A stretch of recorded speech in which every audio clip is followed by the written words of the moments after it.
So here we are.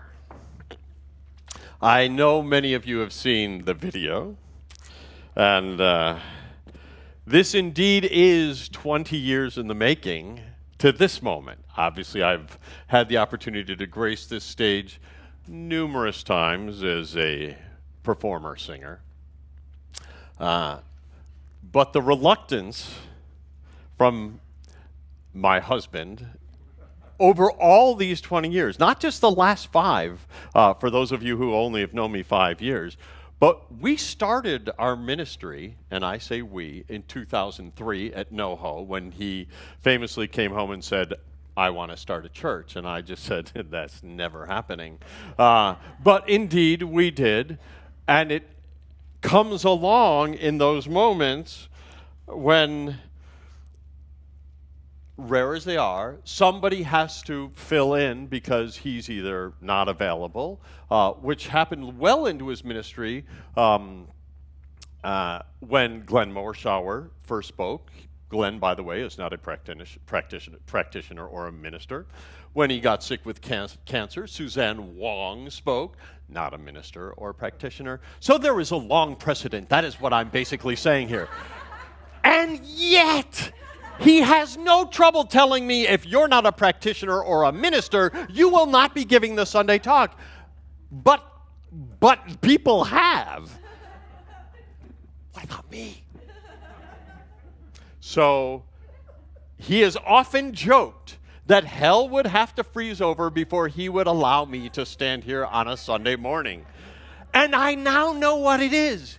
He's been afraid I'm going to be better than him.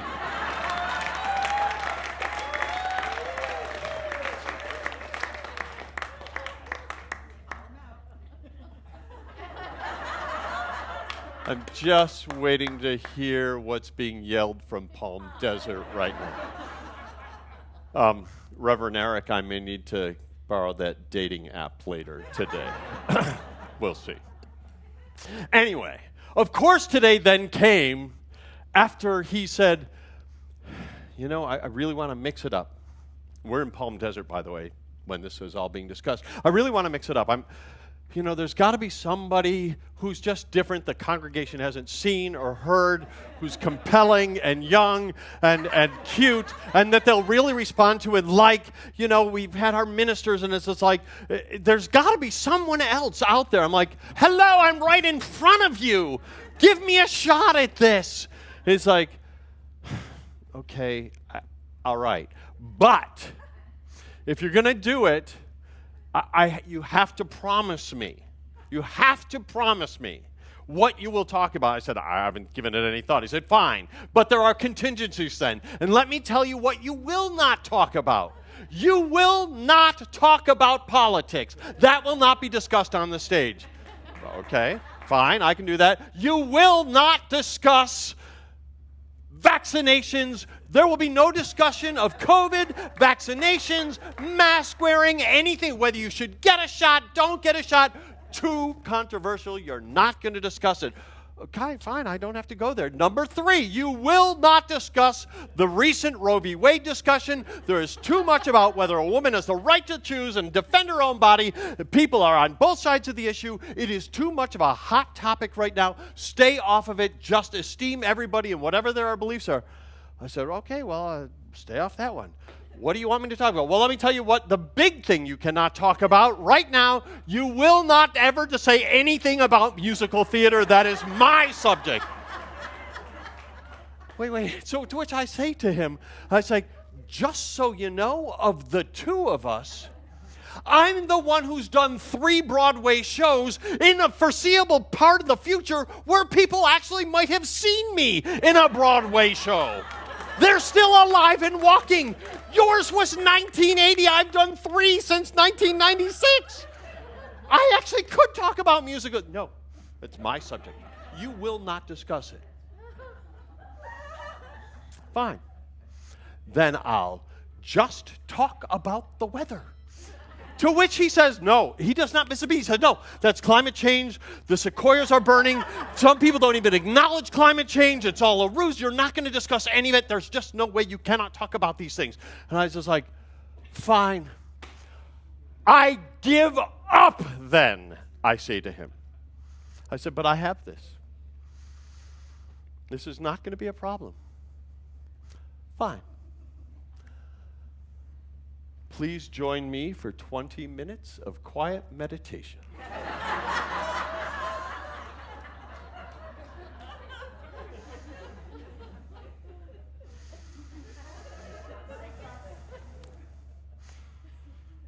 Tonight won't be just any night. Tonight there will be West Side Story. That's about gang warfare, right? They're killing each other with rampant gun usage. Those white thugs and those Puerto Rican thugs, those Puerto Ricans, why are they even in the country? We should have stricter immigration laws. We wouldn't have Puerto Ricans in the country. Oh my God, can you imagine the drug usage? If we had better cop control, oh my God, defund the police. We can't do it. We can never mention West Side Story ever again at the Global Truth Center. It's too controversial. No more West Side Story ever.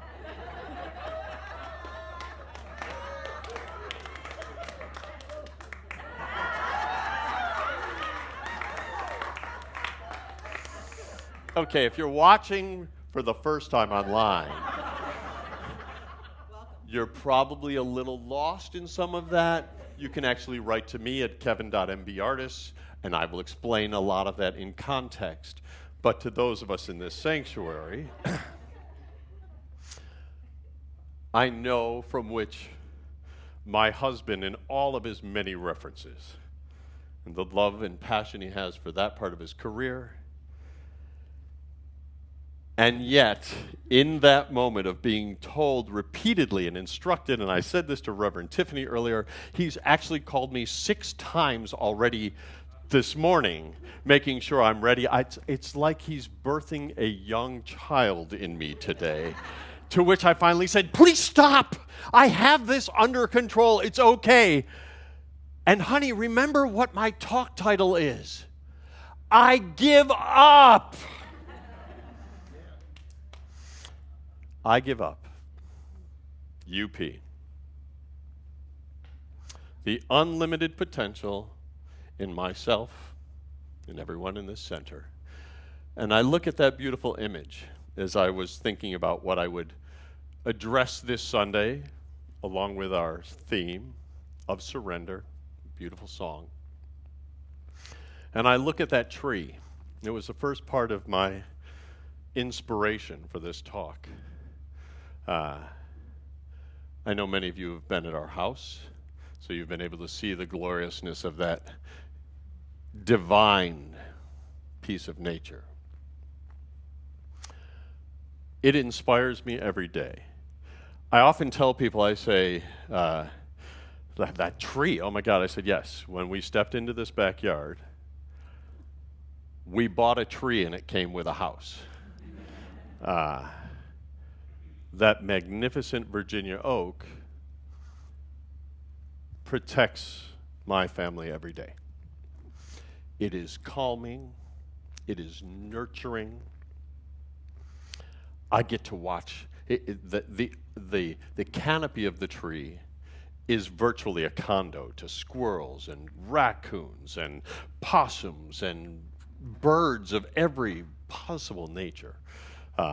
It is heaven sent, if ever there is something. I want to tell you a funny story. Is Stan Gelperson here today? Is he traveling? Oh, Stan. Oh, well, I'm going to tell the story. Nick Williams, I hope you're watching online. So, we bought this house in 1996 and there was no question. My husband and I, you'll be surprised to know, do not agree on everything. We, however, had immediate agreement on the purchase of this house. That tree, largely responsible. It was a little bungalow house. You've seen it, if you've seen it recently. Of course, it's been renovated, but it was a little bungalow. But that tree lived there. We had no idea for years. We trimmed it up, but it wasn't until Nick Williams, when we were doing the renovation about 4 years ago, it had known only Nick for about a year at that point. He is the mountain man he is in type, and he walks into the backyard, first time he's been there.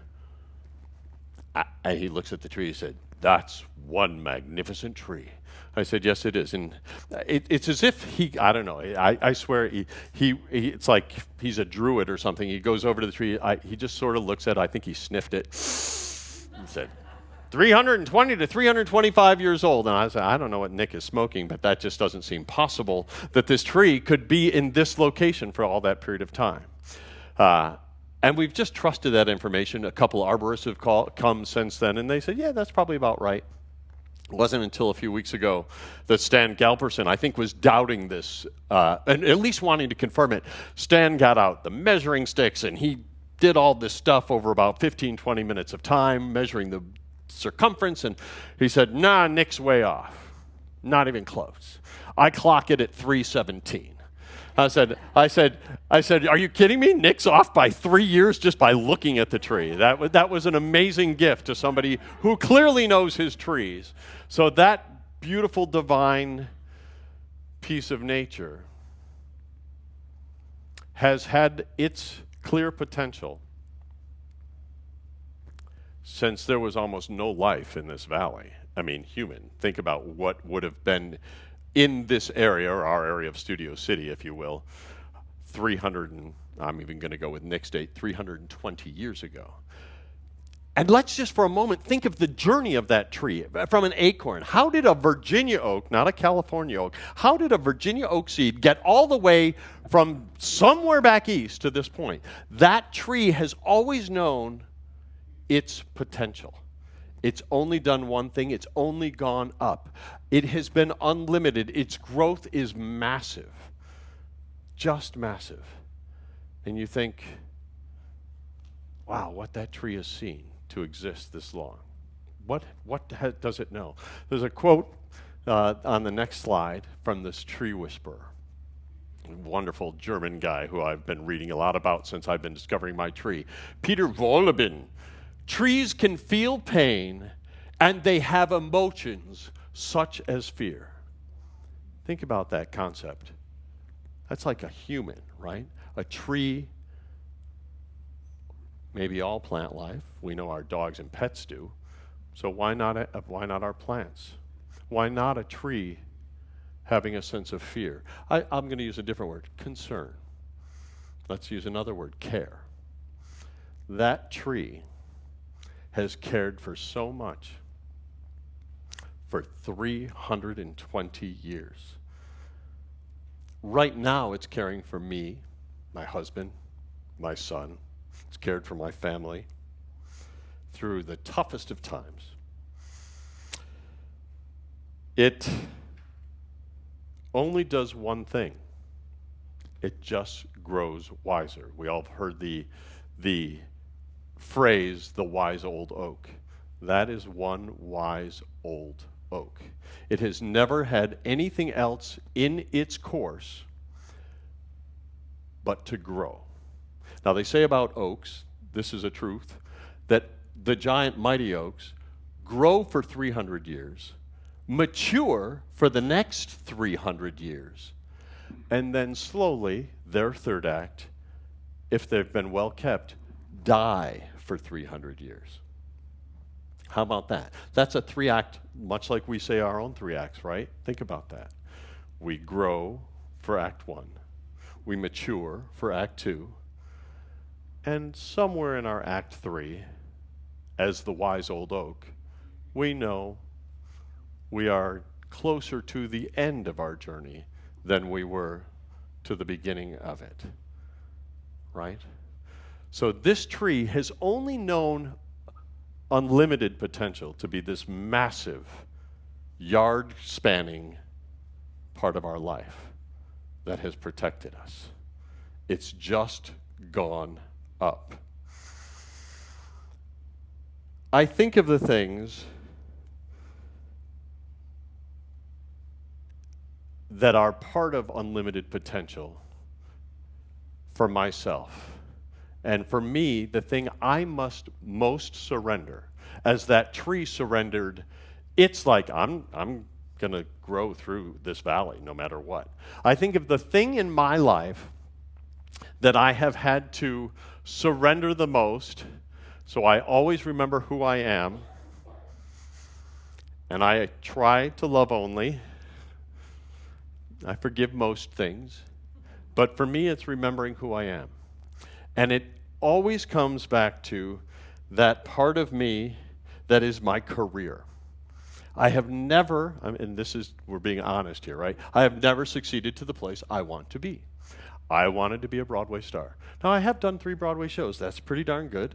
But there's always some other part of me that is a chip that is missing or lacking or just, I want more. That's okay, right? We can always want more.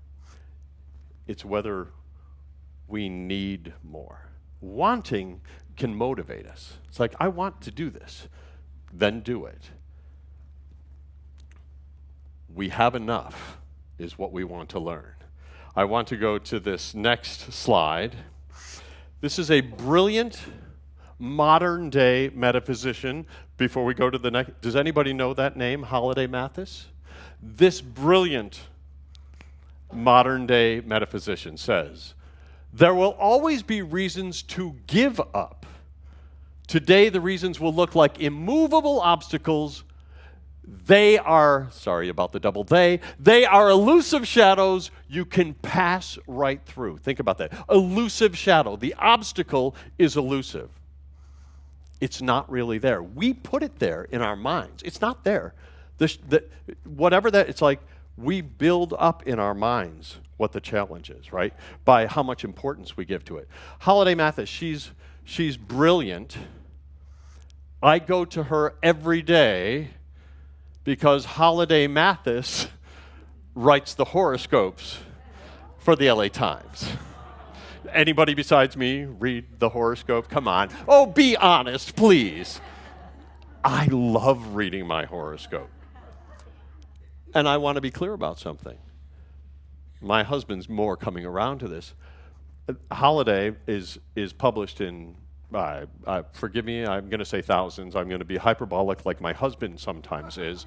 Millions of papers across the country. No, she actually is published in many, many papers. I do believe it's thousands of papers across the country. And this was my horoscope just the other day as I'm preparing to give a talk about giving up to my own unlimited potential. There will always be reasons to give up, right? That part of give up. How many of us have ever said some version of the phrase, I give up? I certainly have. Even in fun, like if we're playing a game, right, a quiz game, we say, I give up. Maybe we've been frustrated with our children. You know, like, fine, I give up. I can't take it anymore. Maybe it's been in a confrontation with our loved one or spouse. I can happily say my husband always gives up. First. He's actually far better than me that way. I will give him credit for that. He can argue like the Dickens. But, I heard the oh boy. And those of you who have taken class know he is a singular-minded individual when he is right. But 34 years ago, he met his match in me. Because I am a double Aries.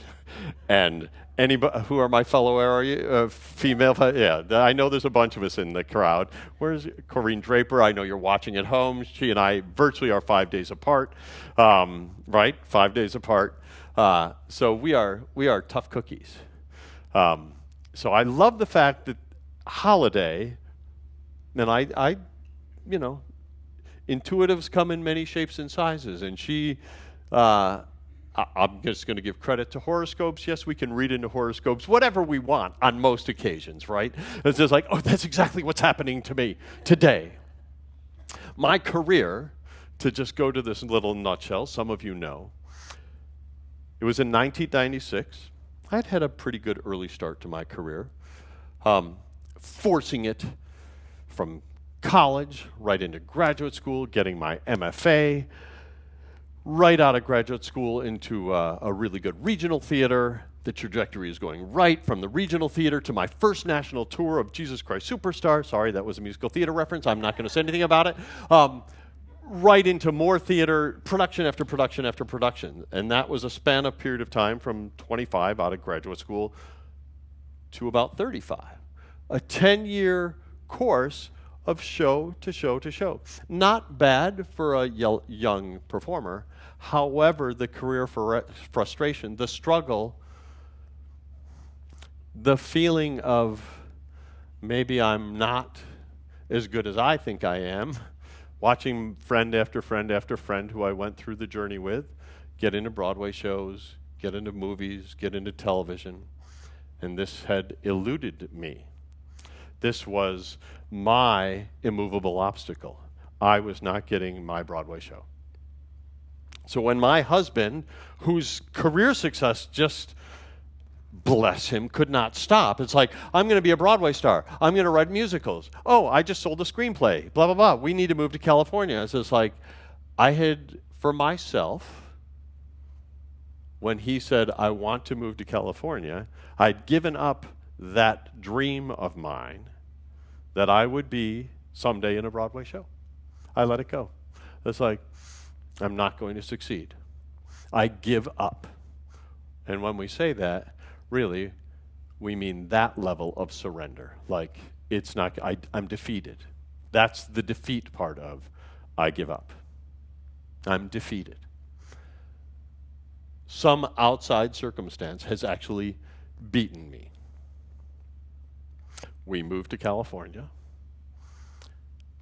We get that beautiful house where we become modern-day stewards to that amazing oak tree. And I'm going to credit that oak tree with some level of real, true comfort in my life. I had that backyard and that pool to go out and enjoy every single day. As we came to California, some early career shows happened. And I believe I released, I surrendered in the right way, giving up. It's like, you know what, we're in California. I've got this house, we're planning a family. This is unfolding okay. I won't be in a Broadway show. Not everybody who wants to be in a Broadway show gets to be in a Broadway show. Karen, we have friends, right? You have been, I know. But it's a desire, but it doesn't happen for actors to be who want to be in Broadway musicals any more than it does to be athletes. We have famous athletes in our crowd who want to be Olympians or major leaguers. It doesn't happen for everyone. The odds don't allow for that to be a reality, no matter what your desire is, no matter what your goal or your aim is. So I let it go. I'll live in California. I don't know where this road is going to go, but I'll still work in regional theater, I guess, and that'll be my life. And we'll raise a family. That was October of 1996.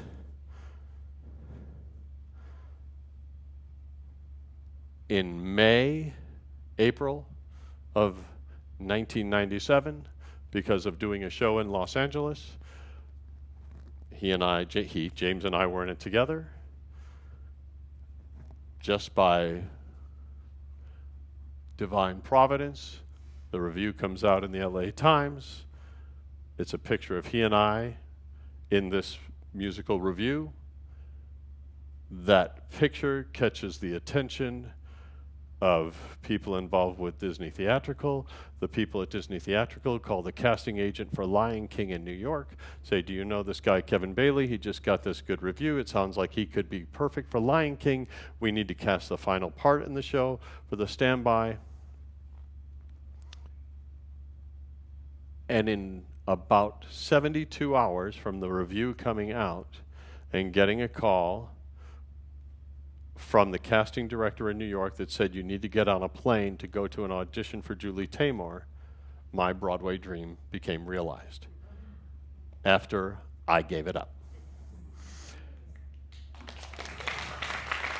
The lesson for me is all three of these. I was mostly beating myself up.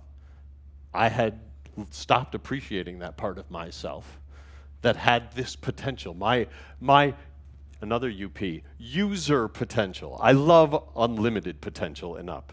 Now I'm going to go to another UP, user potential, right? Unlimited is this amazing divine part, but we as individuals are the users of our unlimited potential. Think about that for just a second. I think I coined that, by the way. User potential, right? We are the users of this teaching, right? We know we can read the words about unlimited potential and what the universe has as our divine plan, but we're still the users of it. We are the user.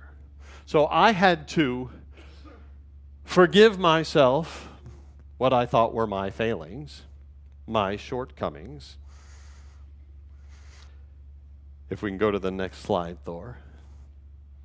I had to learn, this is the beautiful part of this song I love,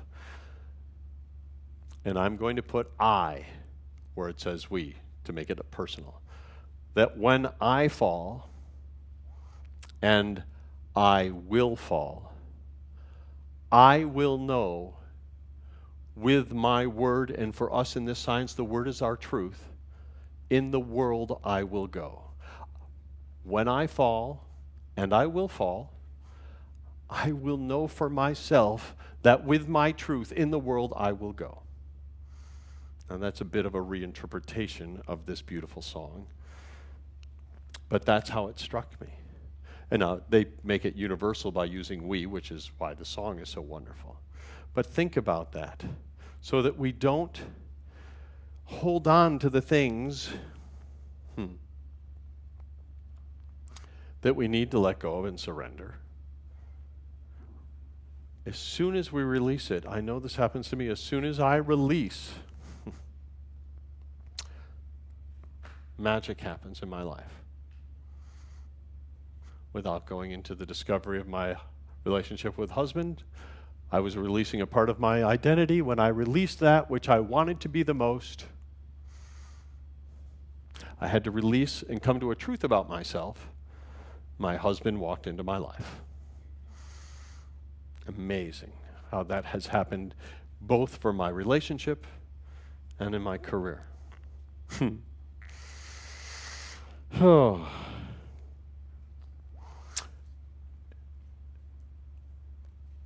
When I hang on, go to the next slide, Thor.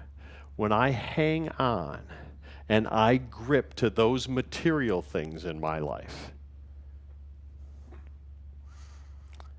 I then can come to a place of like I'm white knuckling, right? We're not letting go. We believe this is where we have all that matters to us. And there are times when those things disappear from our lives. Sometimes it's a job. Sometimes it's our career. It takes another course. We lose a loved one. So even in those moments, we have to let go. And we have to give up. Because if we don't give up, the surrendering down here actually becomes the next obstacle in our life. It's what stops us from moving forward. I'll try not to get emotional on this, but when we lost Nora on this plane, we had to give up this notion that our happiness was this perfect place of raising our family. You know, that the 2 children we had were now down to 1. It couldn't be in my picture that this would happen. In life, and this is not sadness, from the moment we live, we're moving towards the other side, right? That is the natural course. What is shocking to our systems is when life is interrupted. And you lose a loved one early, you lose a child early. So you have to surrender to all of the dreams you had. for that child and your life with that child. You need to let it go. That surrendering doesn't happen easily by any measure. But I can tell you, surrendering and not being defeated by circumstance, when it's even that serious, and I'm going to transition from that to health, because most of us can relate to a health challenge. James lived through cancer. I know we have a number of cancer survivors in this crowd, or other serious illness. So let's just for a moment say that. We have to sometimes surrender to the notion that we've done everything right to have perfect health, right? It sometimes doesn't work that way. We have to surrender that so that we can actually get back to perfect health. Otherwise, we're gripping onto it so hard, it's not going to come back to us. In this next quote from Ernest Holmes, he says, before I give the quote, I have to tell you a funny story about this quote. I said to my husband, I said, look, I'm going to mix up quotes today. I don't want to just throw out the regular Emerson. I said, but I'm going to finish with an Ernest Holmes quote. And so I put this into the very, he goes, where does it say that? Now, this is his embossed book. And I said, well, I just pulled it off the shelf. And I said, but it says right in the part about how to use it. I found this incredible quote. And this is patient practitioner talking, right? Patient practitioner. The patient should try to be receptive, not to the will of the practitioner, but to the purpose of the universe. What is the purpose of the universe? James says it all the time. Our purpose is one thing, and it's to be happy. That is all the universe has in store for us. We only have that part of being happy. That is our universal purpose. That is, the patient should expect results and should be willing, you would think I wrote this, to give up anything and everything that would ever hinder the demonstration. Give up anything and everything that would hinder the demonstration. That leads to our happiness. That's a challenge as we're thrown curves along the way. But James says this all the time. And it's right. No matter what we think, this is right. He says hangnail, cancer, losing a child, losing a spouse, a loved one. It's only what we put on it that stops us. None of that feels good. I'm not an idiot to try to stand here and tell you it's easy.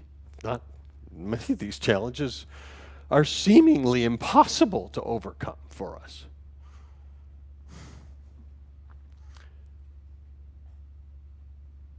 If we give up and not surrender down. Surrender's the right word. Boy, what a great word.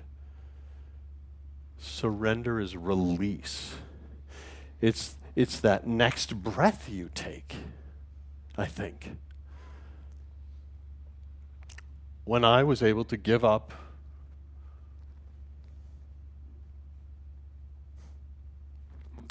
the feelings of Nora not being with us the next day, that took time. But now I know, and I actually believe and know and feel she's with me more than ever now. I gave it up. My expectation, what I thought it was supposed to be, my choice for how that part of my life was going to unfold, her wedding, seeing her on a Broadway show, holding her children someday, those were my problems. Those were the things I was planning. Let it go. If you have a health issue, you can do the same thing. If you have a financial issue, you do the same thing. I've had those along the way. My career, my belief, my holding on to that for so long, actually I now know is my own impediment to my own success. Surrender, surrender, surrender. Give up. Use your own user potential. If you use your potential as the user, you will then get into your unlimited potential. That's how it works. This last moment, when I was coming up with photos for this, I was like, what's something I've always wanted to do? Now, this is not the giant oak in my yard, but this is a smaller tree. When I first got to the house, I used to climb that tree to prune it, but I haven't been in that tree in years because I have for other people come. I was like, I'm going to get out on that tree. I haven't been in it for a long time. If you're just hanging on, let go. Surrender. Don't just hang on. The gripping is what stops us. Let go. If you let go and give up, you'll be free. Namaste.